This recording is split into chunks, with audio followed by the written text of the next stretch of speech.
Boa tarde a todos.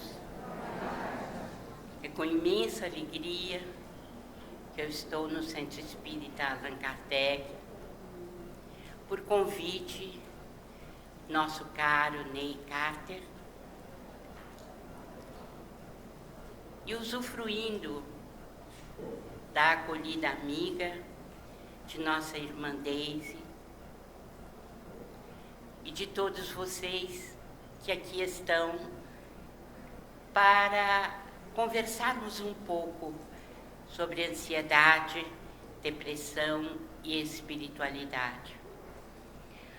Considero um privilégio falar depois do professor Regis Moraes, digno trabalhador da causa espírita, com quem aprendemos sempre o que há de melhor na orientação espiritual, e a quem agradeço de coração por ter falado tão bem e nos dado posições certas sobre o tema que vamos debater. Meus amigos, nós devemos achar Darwin a sua contribuição enorme, não apenas na questão da origem da vida, mas também para compreendermos melhor a expressão das emoções no homem e nos animais, que ele publicou em 1872. Fica mais claro para nós entendermos a questão do medo e da sobrevivência. Imaginemos um mundo inóspito. O homem selvagem, o homem primitivo, que acabara de se sustentar sobre os membros inferiores, e a vastidão do ambiente que lhe servia de abrigo para manter-se, alimentar-se, defender-se. Obviamente que o medo sempre fez parte de sua vida, porque a sobrevivência estava lá, profundamente marcada em suas células, no desenvolvimento desde as bactérias e amebas primitivas, e que se estendeu de forma extraordinária até a formação do corpo humano. Mas nós aprendemos, então, que àquela época eram os fatores de sobrevivência diante dos predadores, dos animais ferozes, que mais tocava a nossa necessidade de sobrevivência. Mas existem fatores físicos, psíquicos, emocionais e espirituais com os quais nós temos que lidar no dia a dia para a nossa adaptação à vida. A natureza, e por que não dizer, os grandes sábios que trabalharam com Jesus na fundação do nosso planeta, devemos a eles aquilo que consideramos como uma cascata de hormônios e que vem nos defender e que vem em nosso favor para permitir que nós sobrevivamos diante do perigo. É a reação de luta ou fuga comum a todos os seres vivos, e que envolve adrenalina, cortisol e glândulas de uma especialidade extraordinária, como as suprarrenais, o pâncreas, e também órgãos como o coração, como os pulmões, que entram nesta luta ou fuga para permitir que nós façamos face aos perigos da vida, àquilo que vem, muitas vezes, dificultar essa nossa sobrevivência, ou algo que criamos ao longo da vida.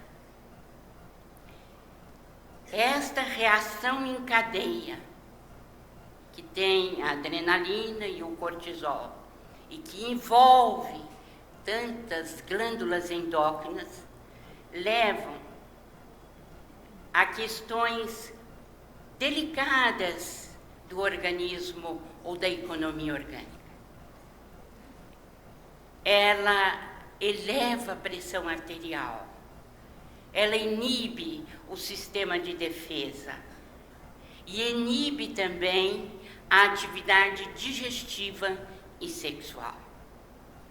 Esta é a cadeia do estresse, é a cadeia do medo, é a questão básica da sobrevivência. Quem não imaginou algo assim, ou quem não passou por algo assim? Uma reação comum a todos os seres vivos, a fuga diante de um perigo que nós não podemos evitar. Mas o estresse do qual estamos falando pode ser mal ou bom. Comumente entendemos estresse como sendo a parte má, mas não é assim. Sem a reação do estresse, nós não sobreviveríamos.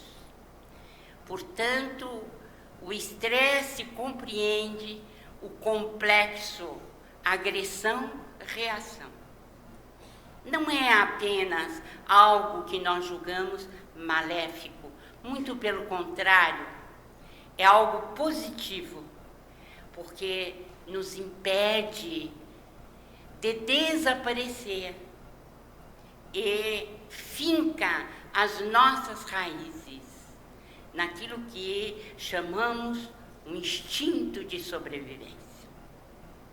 Sem ele, seria impossível evoluir. Sem os fatores que estão ao nosso redor, seria impossível ao espírito desenvolver-se. Então, o estresse deveria ser visto por nós como algo positivo na fieira das encarnações, a fim de que nós pudéssemos compreender mais o mundo à nossa volta e, sobretudo, pudéssemos sobrepujar as dificuldades, mas não sobrepujar de uma maneira que poderíamos dizer errônea, mas sobrepujá-la com força, com coragem e de uma forma positiva.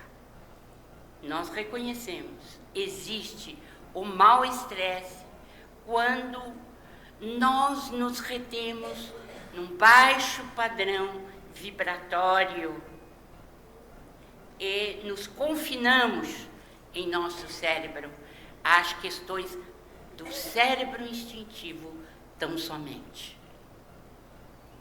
O mau estresse está relacionado a uma emoção violenta, algo que vem diretamente na sua direção, como a questão da sobrevivência, mas mais que isso, nós podemos reagir violentamente a uma agressão suposta ou que se dá realmente à nossa frente.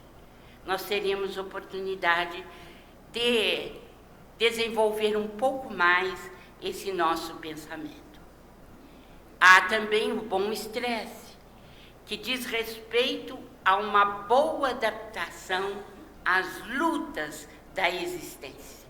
Este é o ideal. Nós vemos, portanto, que a questão de luta ou fuga, a adaptação ou não do nosso organismo, vai nos conduzir a uma evolução espiritual, maior ou menor. Então, o estresse corresponde à agressão e reação. Como nosso organismo reage às lutas da existência. Por isso é importante o cultivo da espiritualidade, como veremos. Porque o padrão vibratório elevado é de suma importância para que as nossas reações sejam cada vez mais refinadas do ponto de vista orgânico e espiritual. Há necessidade que nós cultivemos o serviço ao próximo. E nós vamos ver como é que isso se desencadeia e como isso pode nos auxiliar na resolução daquilo que chamamos as doenças da alma. Para isso, nós devemos recorrer às explicações de André Luiz no livro No Mundo Maior, de 1947. Calderaro nos diz que nós vemos o mundo por 3 cérebros, através de 3 cérebros.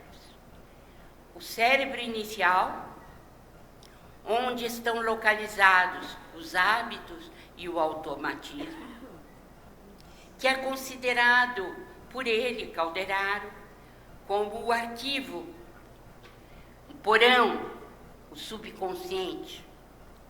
Temos o córtex motor, são as conquistas do hoje, do aqui, do agora. Porque pelo esforço e vontade da hora presente é que nós construímos o nosso futuro. É o consciente. Mas temos também, e felizmente, o outro cérebro mais evoluído, que se desenvolveu ao longo dos milênios, os lobos frontais. Enquanto o lobo primitivo parou nos répteis, na evolução dos répteis, nós fomos evoluindo gradativamente até chegarmos a esta maravilha do neocórtex, os lobos frontais, onde existem o ideal e a meta superior, e nós podemos dizer o superconsciente. Devo esclarecer que, não sendo psiquiatra, optei para desenvolver com os caros amigos algo maior no campo da espiritualidade, a fim de que nós alargássemos as fronteiras do nosso entendimento. Por isso, tomo por base as explicações de Calderaro e No Mundo Maior, porque realmente a nossa mente se abre e nós somos capazes de compreender as raízes da doença da alma. Foi interessante, porque em 1968, Paul MacLean escreveu um livro, O Cérebro Trino, em que ele fala exatamente o que Calderaro dissera há 21 anos. Nós vemos o mundo por 3 cérebros. Como então colocar este cérebro que nós estamos compreendendo melhor em relação ao estresse? cada pessoa aqui dentro deste auditório possui um tipo de onda mental, normal, comum, no dia a dia e nos horários diversos de espiritualidade. Cada um de nós possui uma onda mental típica.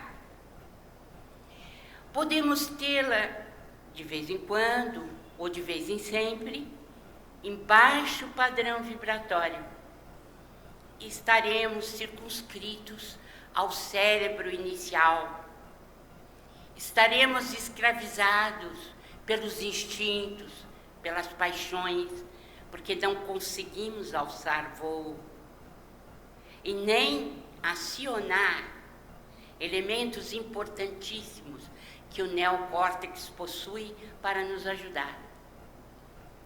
Podemos fixar a nossa mente no córtex motor, que é a zona intermediária entre o passado, os instintos, as paixões e aquilo que representa o ideal superior, o neocórtex. No entanto, nós podemos nos situar tão somente na zona intermediária. Então, vamos comer, beber, dormir, fazer sexo e viver uma vida rotineira, tão somente preocupados com o aqui e o agora. No entanto, nós podemos viver no neocórtex, nos lobos frontais, e há povos que meditam muito. E essas constantes meditações, sem dúvida, os levam a viver nos frontais. No entanto, e o aqui e o agora e a necessidade de romper a nossa animalidade inferior no dia a dia, como fica? Então, o mau estresse, quando repetitivo, quando repetido, nos leva, sem dúvida, ao cérebro instintivo, ao cérebro primitivo. E é por isso que patinamos e não conseguimos sair. O bom estresse significa que nós estamos nos adaptando à vida que nos é oferecida, mas de uma forma espiritualizada. Vamos ver se compreendemos isso melhor adiante. Nos dias de hoje, nós já não temos necessidade mais de vencer nos estepes, nas savanas, frente a frente com as feras que dominavam as florestas, dominavam o mundo. Já não temos necessidade de lutar pela própria sobrevivência física. No entanto, o que acontece conosco? Quando sentimos raiva de alguém, é como se nós estivéssemos diante de um predador.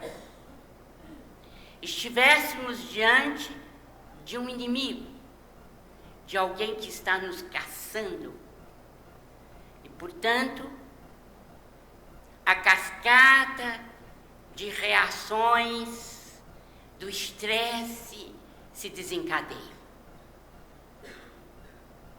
Sentir raiva, portanto, é voltar aos tempos primitivos, estar diante de um inimigo e fazer detonar no nosso organismo a cascata de hormônios que nos levam a uma verdadeira martelada sobre o corpo, sobre os nossos órgãos, e o resultado é o mau estresse. E o estresse, assim, acaba sendo uma doença de adaptação. Pode acabar numa doença de adaptação ou não. Depende da maneira como nos adaptamos. Então, as fontes de doenças de adaptação vêm do mau estresse. A hipertensão, a úlcera, os ataques cardíacos, acidentes vasculares cerebrais, diabetes, a enxaqueca, etc. e etc. Como nós estamos vendo, essas doenças campeiam pelo mundo de forma extraordinária.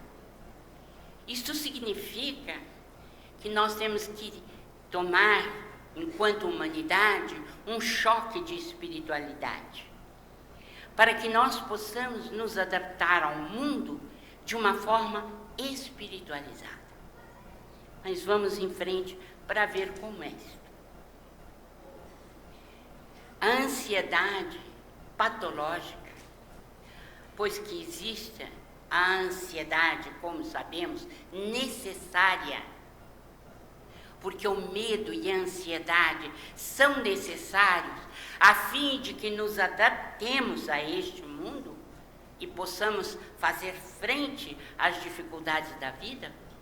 Existe a ansiedade patológica, um estado emocional caracterizado por sentimentos de apreensão, indecisão, desamparo, que não estão relacionados a um perigo externo real. É algo que criamos, por isso é uma ansiedade patológica. Nós poderíamos dizer que existem vários graus ou várias especializações da ansiedade, a síndrome do pânico, a fadiga crônica, o TOC, que é o transtorno obsessivo compulsivo, o transtorno histérico, e presente ela está em muitas psicoses. Mas não é intuito deste seminário ver um por um desses elementos que fazem parte do transtorno de ansiedade. Dentro da ansiedade patológica, é importante nós sabermos que há uma ativação prolongada e patológica dos circuitos neurofisiológicos da resposta ao medo. Eis aí a questão. Porque nós temos, sim, circuitos neurofisiológicos que foram construídos milenarmente, a fim de que nós pudéssemos fazer frente às dificuldades da vida. E, principalmente, nós pudéssemos sobreviver. No entanto, na ansiedade, você tem a mesma atividade dos mesmos circuitos neurofisiológicos, os mesmos circuitos que respondem ao medo, mas por males imaginários. Não existe perigo real. E quem é o cão de guarda dessas emoções ou dessa emoção primária? É a amígdala. Nela nós temos o aprendizado, o armazenamento da expressão do medo, que é um condicionamento. É a amígdala que proporciona a nós essa possibilidade de reagir quando estamos acionados por um perigo real. Mas ela também funciona no perigo imaginário, o medo irreal. Porque ela é a região efetora dos estímulos negativos também da ansiedade. São os mesmos circuitos neurais. E quais são os elementos do nosso cérebro ligados à amígdala e que nos dá este circuito neural e a resposta ao medo? No caso, uma resposta negativa. Os núcleos da amígdala, o hipocampo, o hipotálamo, o mesencéfalo e áreas do córtex frontal, pré-frontal. Não é nosso interesse de ir às filigranas deste assunto, porque estamos muito mais interessados em vencer a questão, o problema, ou diagnosticar melhor a doença da alma e procurar a solução pela terapêutica e pelo tratamento. Existem teorias sobre ansiedade, mas se existem as teorias é porque ainda não está fechado o conhecimento sobre a ansiedade. Não vamos nos deter a isso, apenas dizer que a medicina estuda com vagar e cautela para chegar a melhores conclusões. Mas nós nos deteríamos aqui um pouco. É o córtex pré-frontal, a região reguladora dos estímulos negativos. Interessante, porque também no córtex pré-frontal, nós temos também a solução positiva do problema. Tudo vai depender de como acionamos, quais são os neurotransmissores que nós estamos produzindo, quais são os caminhos neurais que nós estamos seguindo. Se nós nos mantivermos nos caminhos negativos, estaremos acionando o pré-frontal em suas áreas negativas. Como fazer para acioná-lo de uma forma positiva? Preciso ir em frente. Voltemos aos 3 cérebros.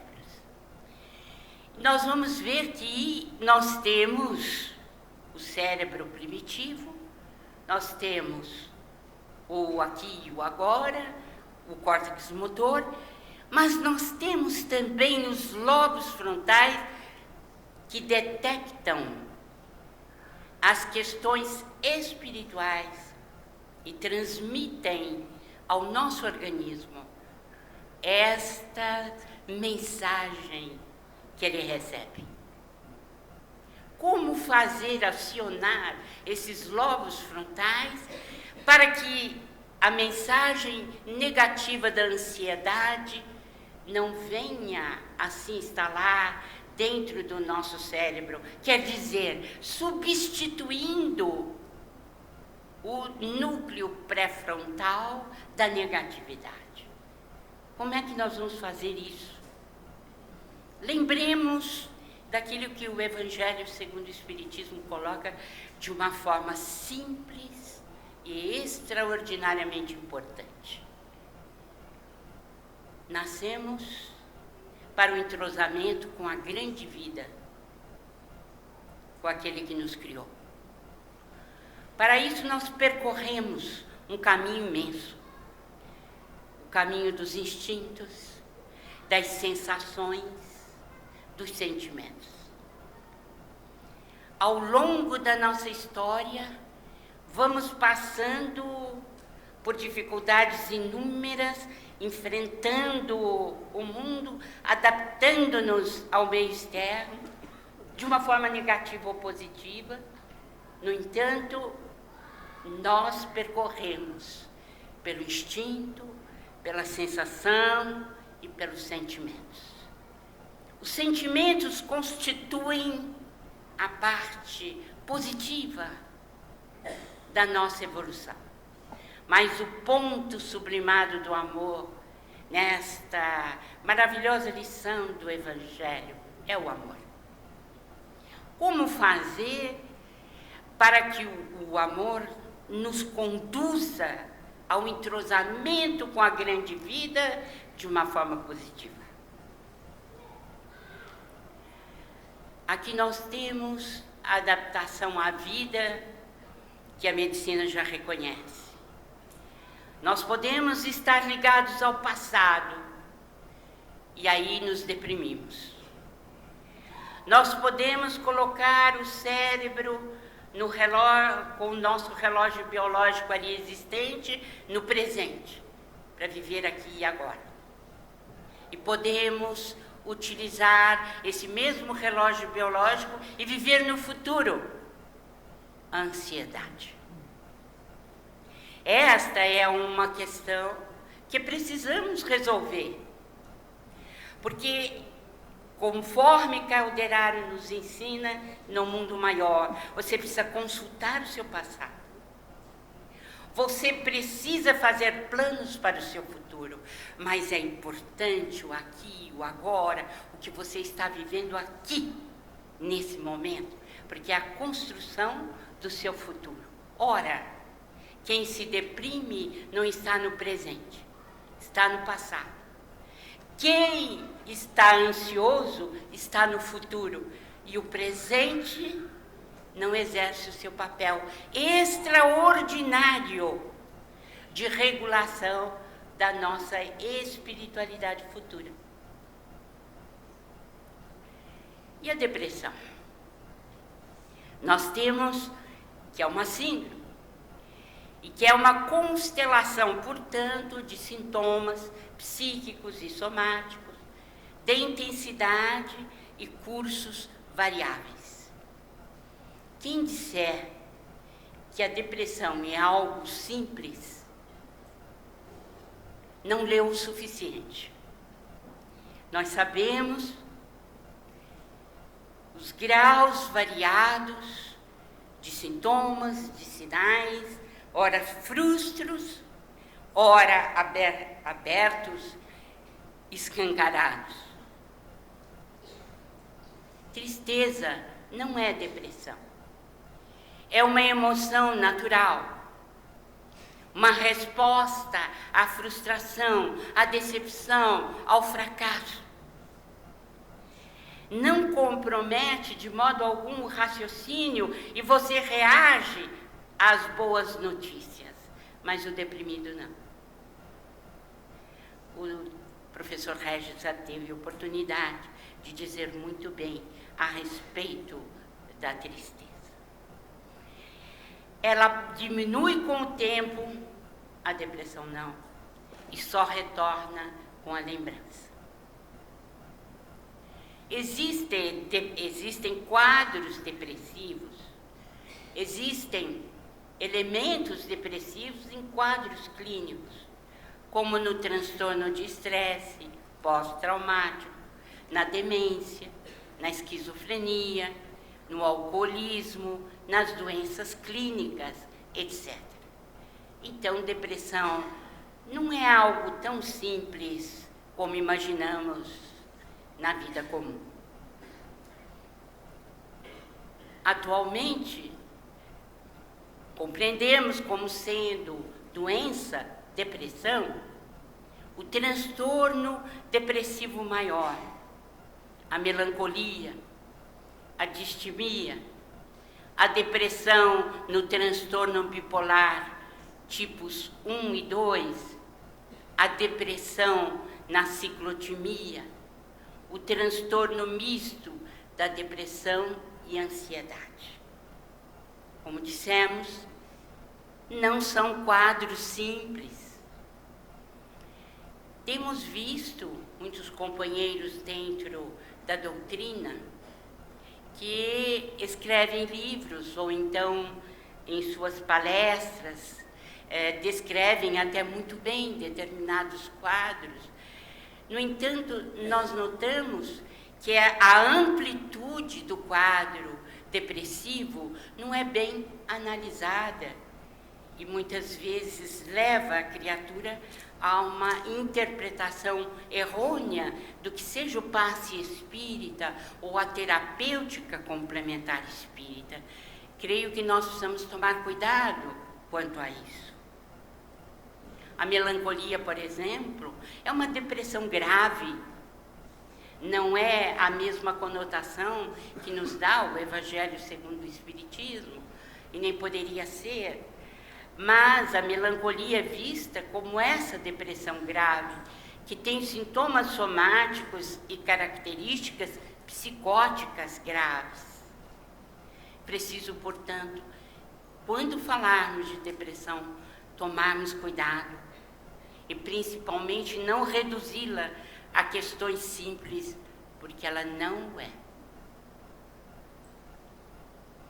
Entre os sintomas, apenas para citar alguns, o humor deprimido, a perda da autoestima, o aumento da fadiga, o sentimento de culpa, a visão pessimista, as perturbações do sono, a falta de apetite, a irritabilidade, os impulsos suicidas, etc.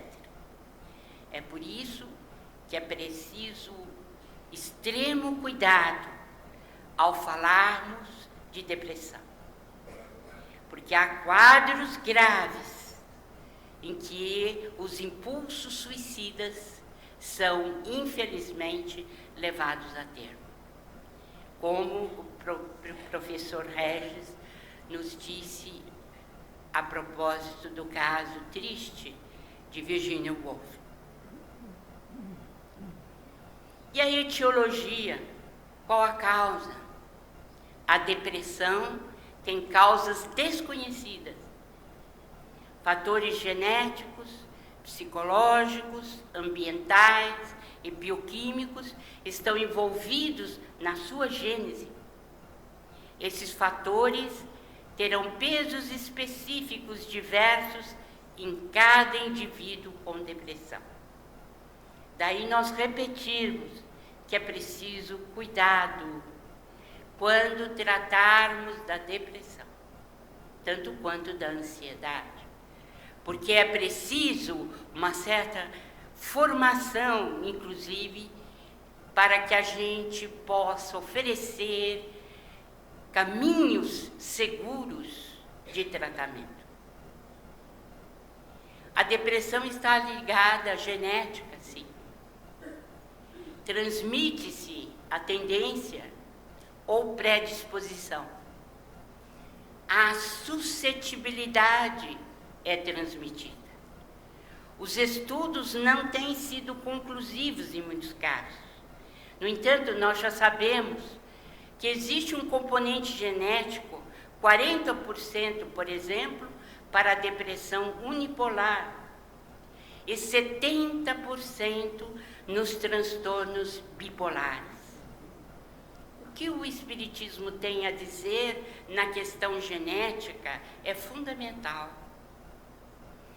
Porque aprendemos que não renascemos por acaso num núcleo familiar. E, além disso, o nosso perispírito influi no genoma, na escolha do genoma. E, portanto, as células germinativas, masculinas e femininas, estão impregnadas daquilo que nós conhecemos como o MOB, ou modelo organizador biológico que faz parte do perispírito.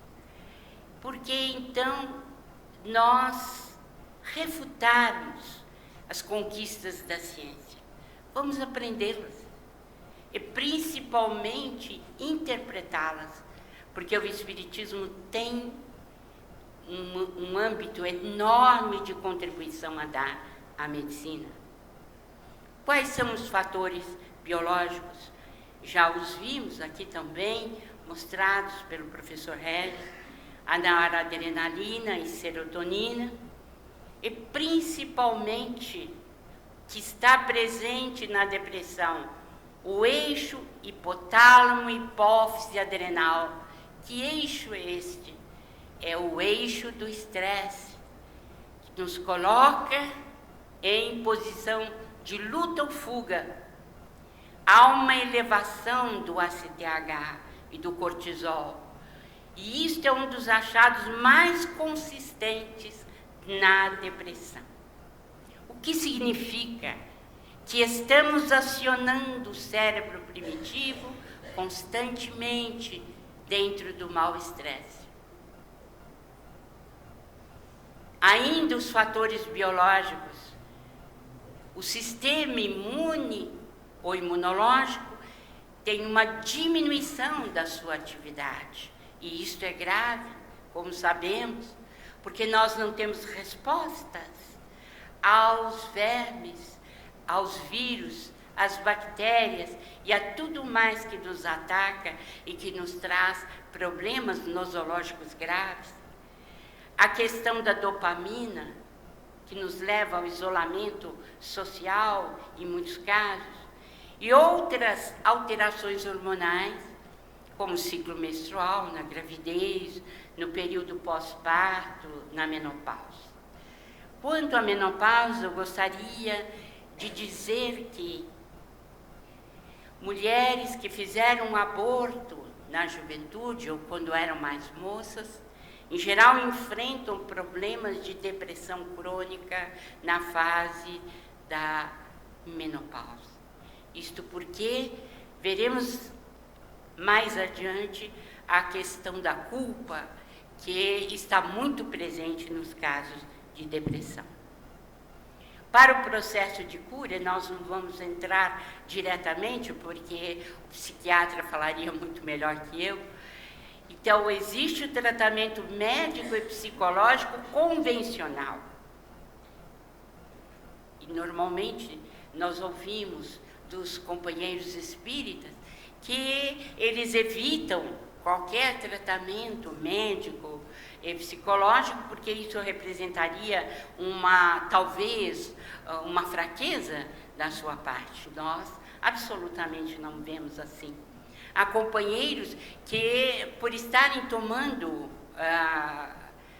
determinados medicamentos, que eles consideram, por exemplo, e falam da faixa preta, né, da tarja preta, que não devem participar das reuniões normais e realmente trazem um problema grave para os companheiros que assim precisam do medicamento. Nós dizemos com toda franqueza, não vemos problema algum no medicamento e logo mais veremos por quê. O tratamento complementar espírita é extraordinário. É o passe, a água fluidificada, o diálogo terapêutico na desobsessão e assim por diante. Agora quero lhes dizer, né, da saúde integral na visão de Allan Kardec e que vem esclarecer essa questão que nós estamos falando de tomar ou não medicamento. O mestre Kardec dizia que as doenças podem vir de alteração dos tecidos orgânicos. Então, é preciso substituir a molécula malsã por uma molécula sadia. Mas, disse mestre Kardec, podem as doenças estarem associadas a um fator desagregador, os maus fluidos. Há muitas doenças que se originam das obsessões, e ele coloca muito bem, eu gostaria, aqueles que gostariam de verificar, vejam na Revista Espírita, de março de 1868, esclarecimentos de Allan Kardec, que ele obteve através de um espírito sábio que se comunicou na Sociedade Espírita de Paris. E também o seu esboço está em A Gênese, no capítulo 14. Diz ele: os 3 ramos da arte de curar. Trata-se de reparar uma desordem orgânica pela introdução na economia de materiais sãos, substituindo materiais deteriorados. Esses materiais sãos podem ser fornecidos pelos medicamentos comuns in natura, por esses mesmos medicamentos em estado de divisão homeopática. Enfim, pelo fluido magnético, que não é senão matéria espiritualizada. Vemos, portanto, que para Kardec, o uso, a administração de medicamentos era um ato normal, e também a utilização desses medicamentos por parte do paciente. Mas ele não admitia tão somente a divisão alopática, mas igualmente a homeopática, e o passe como fluido terapêutico. Aprendemos com o professor Dr. Harold Koenig, da Universidade de Duke, nos Estados Unidos. Os religiosos têm menos depressão, menos infarto agudo do miocárdio, menos abuso de drogas e álcool, menos acidentes vasculares cerebrais, menos suicídios e tem muito mais forte imunidade. Eis aí a questão para buscarmos a espiritualidade no tratamento da ansiedade e da depressão. Porque em 98.975 pessoas, numa revisão sistemática de 147 estudos, nós podemos acompanhar que a religiosidade foi associada a menores níveis de sintomas depressivos. Pacientes depressivos com maior religiosidade intrínseca tiveram menor tempo de remissão da doença. Aprendemos assim, também através de pesquisa, que os conflitos emocionais são fatores reais de doença. Desde Franz Alexander, de Seyle, que nos trouxeram de forma muito bem elaborada a questão do estresse, nós aprendemos que os conflitos emocionais são como micróbios que nos invadem, são fatores reais de doenças. The Lancet, por exemplo, publicou em setembro de 2004 um trabalho realizado em 52 países, em que cardiologistas, inclusive o Dr. Álvaro Avezum, da Associação Médico Espírita de São Paulo, que participou dessa pesquisa mundial, eles chegaram à conclusão que a depressão e o estresse têm 32,5% de ação no caso do infarto do miocárdio, do infarto agudo do miocárdio, indicando, portanto, que há necessidade de se elaborar um programa que possa melhorar a questão da depressão do ponto de vista espiritual, porque ela está presente, ela se faz presente em mais de 30% dos casos de infarto agudo. A revisão, então, nos levou, como vimos, a isso, e em 2005 foi realizada uma meta-análise dos estudos que demonstrou uma correlação moderada entre níveis mais altos de espiritualidade e religiosidade e melhor qualidade de vida.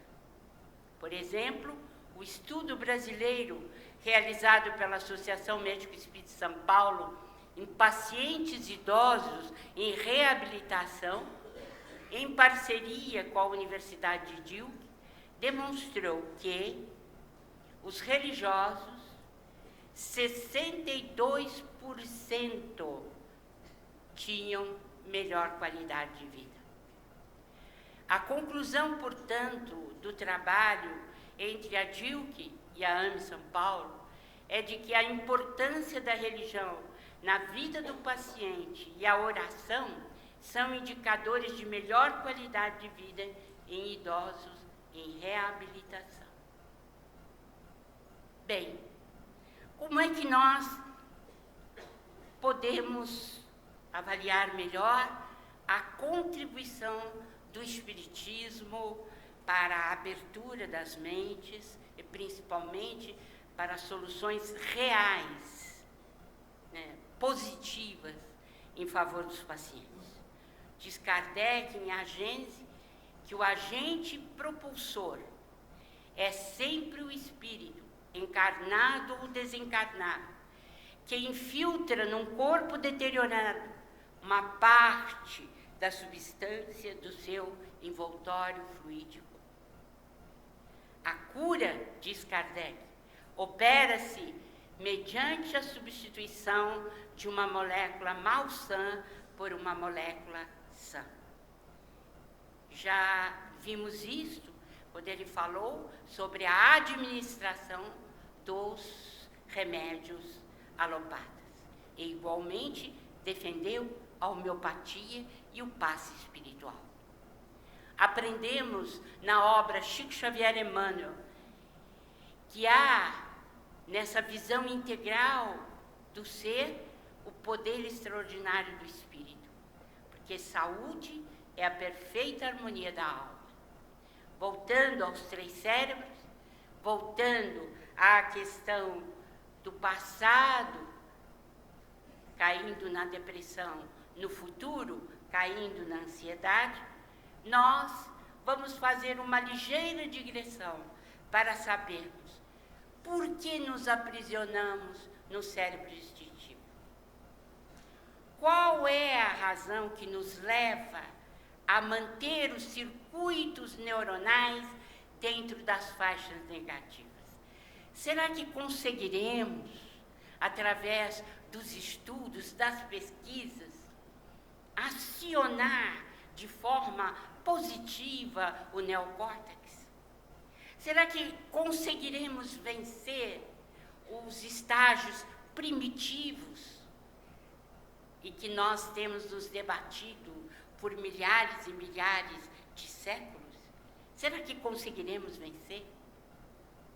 É preciso ir mais fundo na questão do pensamento. Aprendemos que o fluido cósmico universal é o mesmo plasma divino, ou hausto do Criador, de que nos fala André Luiz em Evolução em Dois Mundos. Pois bem, o mundo, tudo quanto existe no infinito dos infinitos, é força do pensamento de Deus, é hausto do Criador. Mas há algo importantíssimo: o ser humano foi criado à sua imagem e semelhança. Portanto, todos nós, indistintamente, temos como base a cocriação. Criador, Deus e criação. O homem, o ser humano, cocriador. E, sem dúvida, cocriador em plano menor. Mas existem aqueles que criam em plano maior. Notadamente, nosso Senhor Jesus Cristo, o nosso governador planetário. Aquele que recebeu a bola informe das mãos do Criador e cinzelou o mundo em que vivemos. A beleza deste mundo devemos à grandiosidade do pensamento de Jesus Cristo. O pensamento está intimamente ligado, portanto, à cocriação. O ser assimila a força emanante do Criador, transforma e influencia na criação. Assim somos todos nós. Mas quem dá forma e natureza ao nosso pensamento é o sentimento. Não há possibilidade de dissociar pensamento de sentimento. Não há possibilidade de dissociar razão e sentimento, fé e razão. Tudo está associado na maneira como cocriamos, na maneira como pensamos. O pensamento é secreção do espírito. Ele é constituído de átomos mentais que têm função quântica. Ele é constituído de partículas ou de ondas eletromagnéticas. Aprendemos então que o pensamento sombrio adoece e agrava doenças.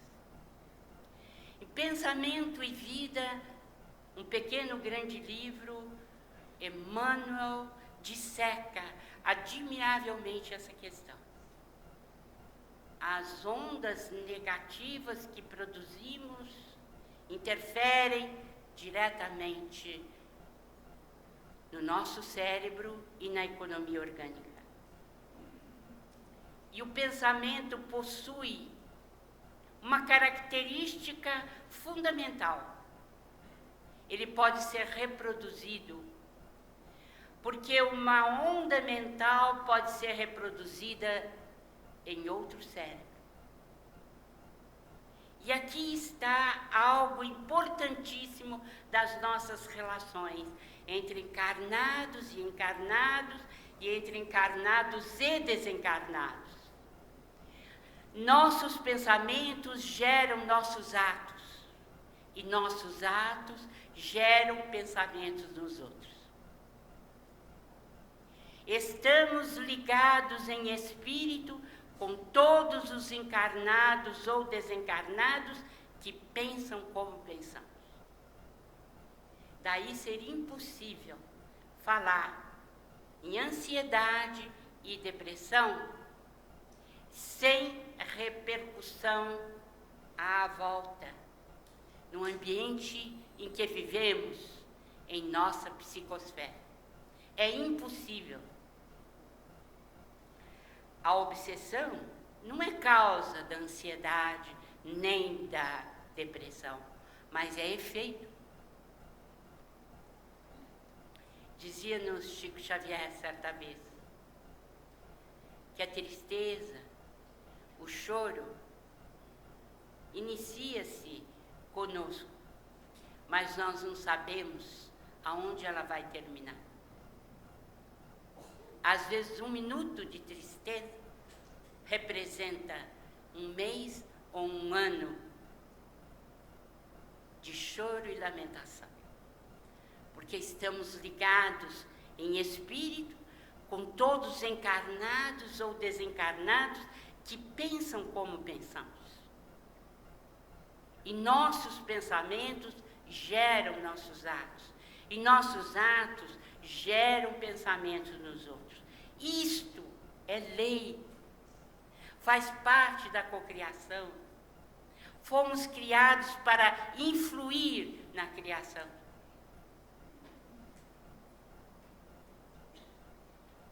Então, todo transtorno neurótico está ligado à obsessão. Repetindo que ela não é a causa. A obsessão não é a causa. Mas ela está ligada a doenças nervosas complexas. A obsessão é efeito.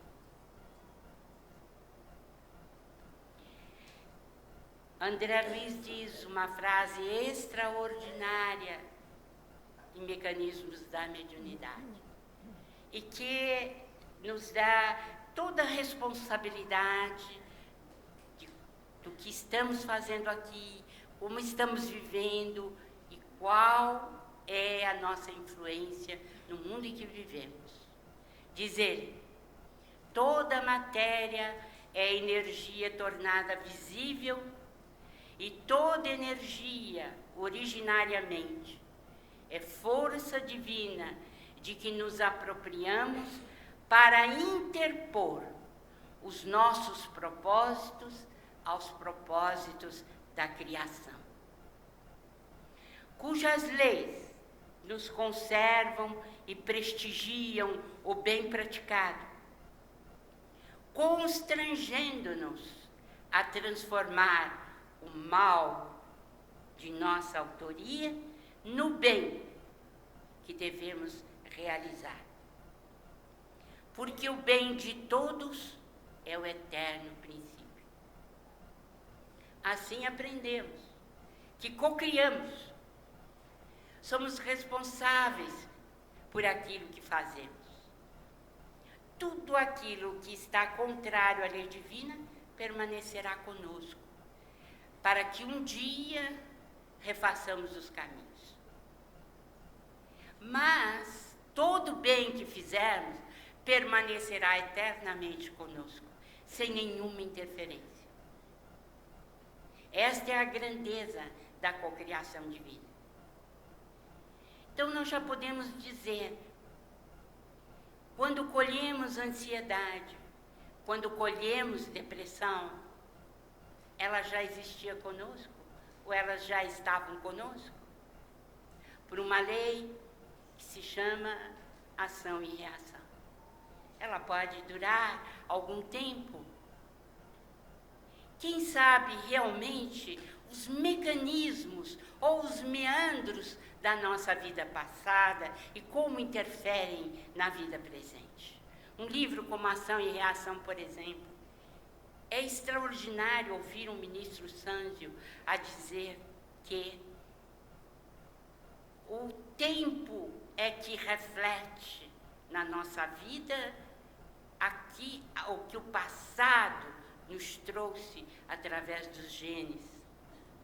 Por isso que em determinada época de nossa vida nós caímos doentes e muitas vezes nos perguntamos, mas eu fui tão saudável até bem pouco tempo.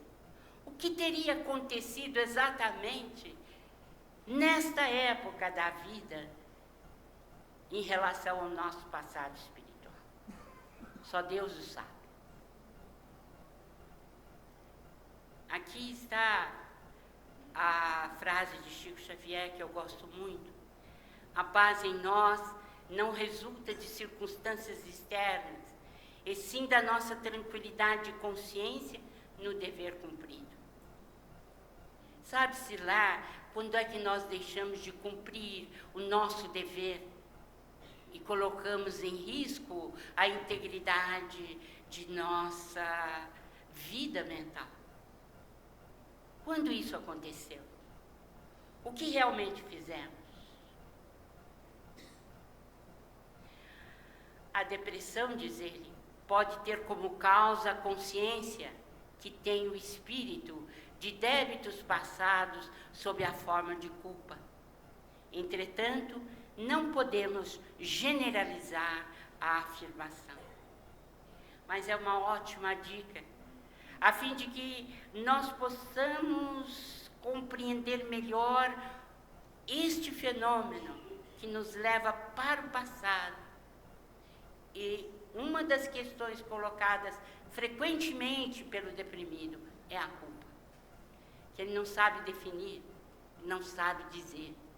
E como nós mesmos já frisamos, muitas de nossas queridas irmãs que não sabiam da dificuldade que é a questão do abortamento para o espírito, elas na menopausa apresentam a depressão como fruto de um complexo de culpa que muitas vezes está bem dentro dos refólogos da sua alma, sem que venham à tona. Ainda em Pensamento e Vida, é Emmanuel quem nos diz: todos os sintomas mentais depressivos influenciam as células em estado de mitose, estabelecendo fatores de desagregação. Isto foi dito em 1958 em Pensamento e Vida. E nem 30 anos, por volta de 30 anos, uma equipe de medicina ganhou o Prêmio Nobel por ter ligado a depressão ao câncer. Os transtornos mentais é que nos levam à impaciência, à tristeza, à desintegração da harmonia interna, por não termos vigilância quanto à impaciência, essa tristeza, e a decrepitude que nós mesmos, muitas vezes, estruturamos dentro da nossa mente, na demência senil, por exemplo, com a fixação da mente nos impulsos inferiores, porque não soubemos galgar os espaços entre os 3 cérebros e fazê-los funcionar de maneira a receber, através do neocórtex, a influência salutar, benigna, extraordinária do mundo espiritual. No fundo, e o professor Regis, de alguma maneira, já nos contou aqui, a questão da fé raciocinada, que é indispensável a nós todos, qualquer que seja o estágio que estejamos na doença mental, na doença da alma, ou qualquer doença. Contou-nos Meimei, ainda nesta semana, em uma mensagem muito direta sobre as nossas necessidades íntimas. Ela dizia que quando a equipe chega em uma casa e que está toda escura, os problemas se tornam tão difíceis de serem resolvidos. Nada se dá de forma clara, objetiva. Mas quando chegam numa casa iluminada pela fé, todos os problemas, que são os mesmos da casa mal iluminada, mas eles acabam sendo resolvidos porque há uma intenção na solução desses problemas a partir da fé. As causas espirituais da depressão, por exemplo, no Hospital André Luiz, em Belo Horizonte, o Dr. Roberto Lúcio, psiquiatra, vice-presidente da AME, ele diz uma frase interessante que eles costumam ter na análise dos casos.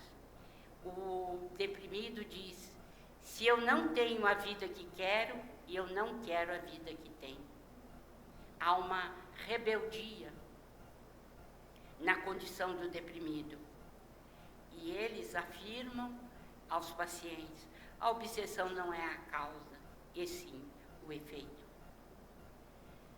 Voltemos ao Divino Mestre e à nossa necessidade de vigilância nas escolhas dos nossos pensamentos. Onde estiver o vosso tesouro, aí estará também o vosso coração.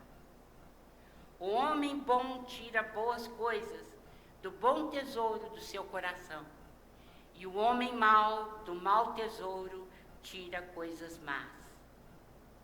Eis aí a questão, o poder da fé.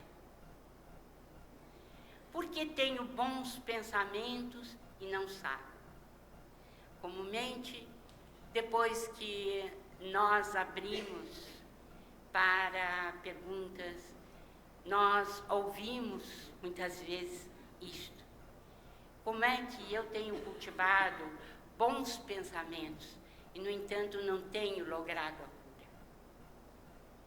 Eis aí a questão de voltarmos também para o passado espiritual, buscarmos a explicação. O que teríamos feito nós em existências anteriores? Qual a carga que trazemos de responsabilidades perante a lei do Pai?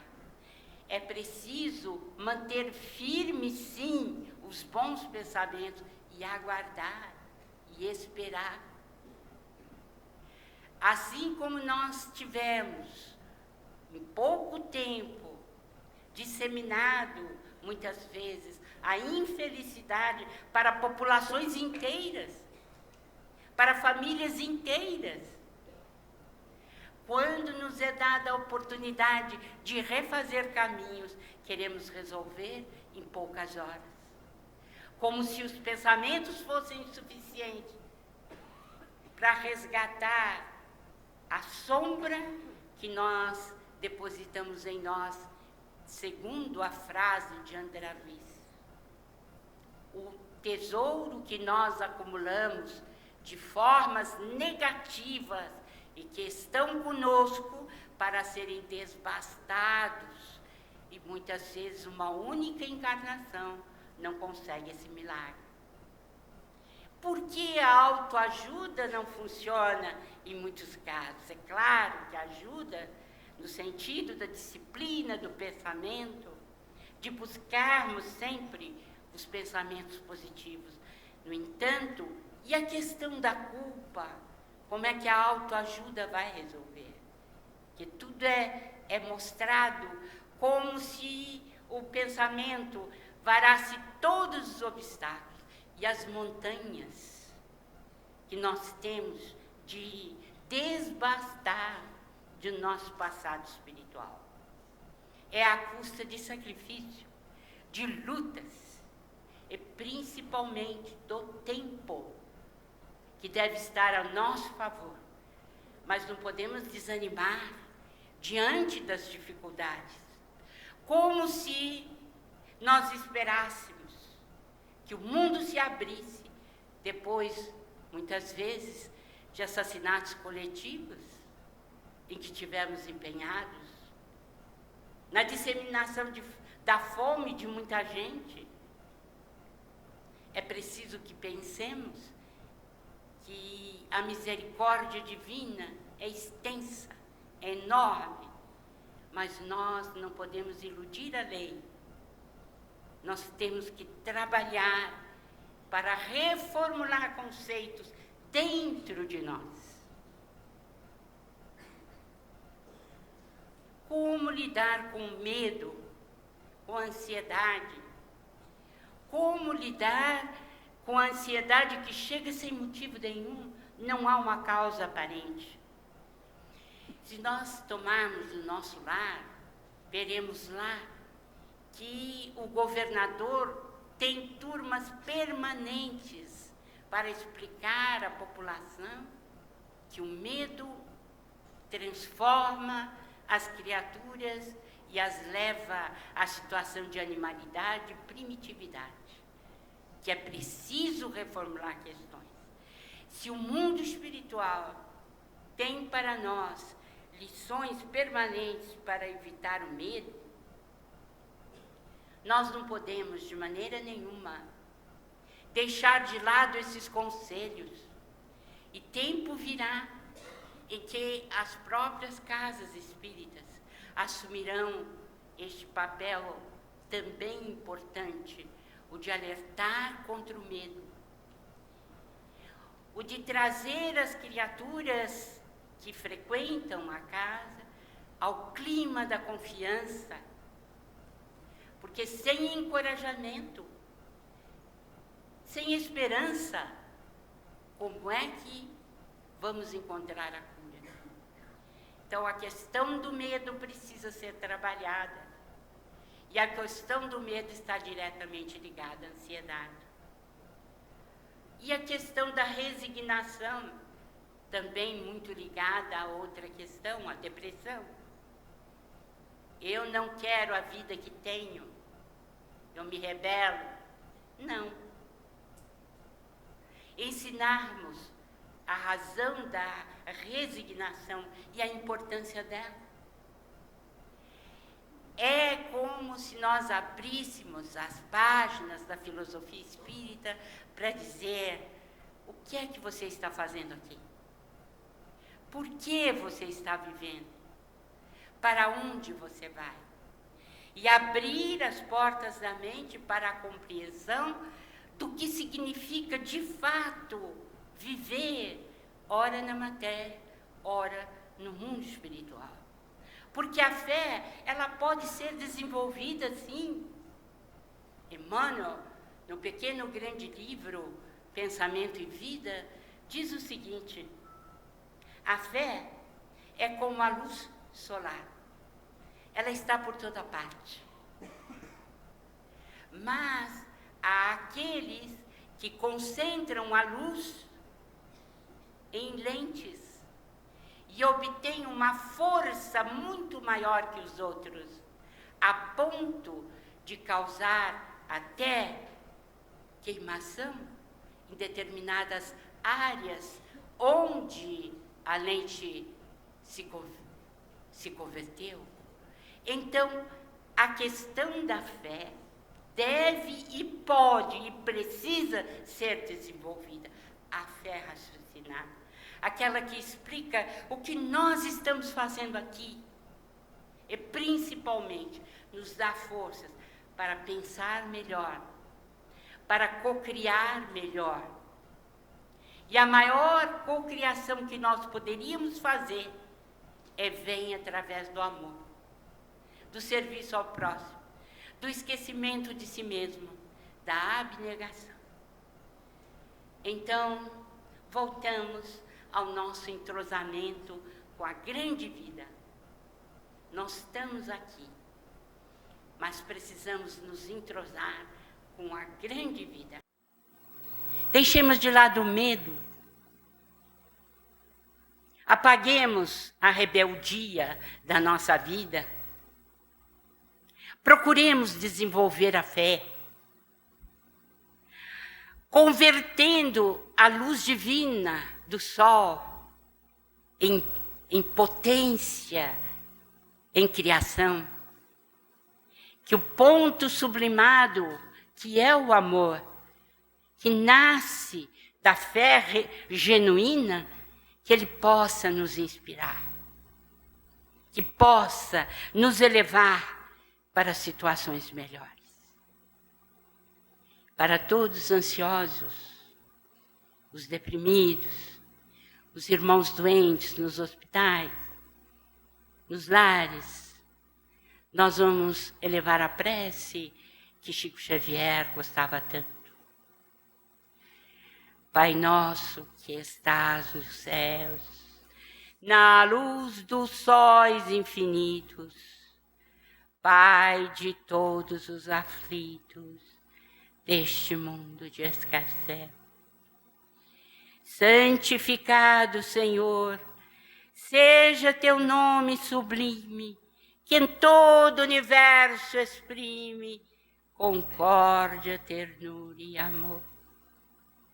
Venha ao nosso coração o teu reino de bondade, de paz e de claridade na estrada da redenção. Cumpra-se o teu mandamento, que não vacile nem erra nos céus como em toda a terra, de luta e de sofrimento. Evita-nos todo mal. Dá-nos o pão no caminho, feito na luz, no carinho do pão espiritual. Perdoa-nos, meu Senhor, os débitos tenebrosos, de passados escabrosos, de iniquidade e de dor. Auxilia-nos também os sentimentos cristãos, a amar nossos irmãos que vivem longe do bem, com a proteção de Jesus. Livra nossa alma do erro, sobre o mundo de desterro, distante da vossa luz. Que a nossa ideal igreja seja o altar da caridade, onde se faça a vontade do vosso amor. Que assim seja.